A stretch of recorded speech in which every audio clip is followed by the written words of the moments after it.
मवियाच्या पराभूत उमेदवारांची शरद पवार यांच्यासोबत दिल्लीमध्ये बैठक झालेली आहे। तर ईव्हीएम विरोधात सुप्रीम कोर्टामध्ये याचिका दाखल करण्यासंदर्भात या बैठकीमध्ये चर्चा झाल्याची माहिती आहे। आज संध्याकाळी पुन्हा दिल्लीमध्ये अरविंद केजरीवाल आणि अभिषेक मनु सिंघवी यांच्यासोबत शरद पवार आणि पराभूत उमेदवारांची बैठक आहे। तर सुप्रीम कोर्टामध्ये याचिका दाखल करायची की नाही या संदर्भात पुन्हा एकदा विचार मंथन होणार असल्याची माहिती आहे। शरद पवारांच्या दिल्लीतील निवासस्थानी झालेल्या बैठकीमध्ये खासदार सुप्रिया सुळे तसंच उमेदवार सचिन दोडके, प्रशांत जगताप, हर्षवर्धन पाटील, रमेश बागवे, रमेश थोरात, संजय जगताप, दत्ता बहिरट, अशोक थोरात हे उपस्थित होते अशी माहिती समोर येते।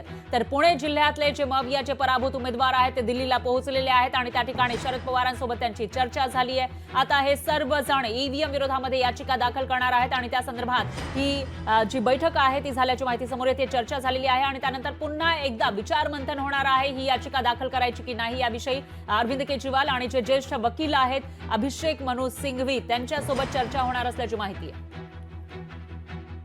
पुणे शहर, पिंपरी चिंचवड शहर तथा पुणे जिल्ह्यातील महाविकास आघाडीचे सगळेच पराभूत उमेदवार या ठिकाणी दिल्लीमध्ये दाखल झाले। आज सकाळी आदरणीय पवारसाहेबांच्या 6 जनपद या निवासस्थानी सगळ्या पराभूत उमेदवारांची चर्चा झाली, बैठक झाली आणि आम्ही सगळीच मंडळी त्या ठिकाणी उपस्थित होतो।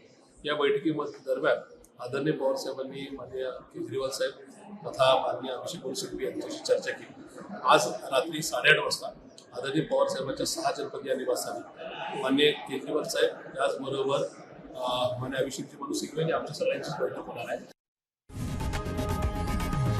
लोकशाही मराठी ऐका, पहा, जागरूक रहा।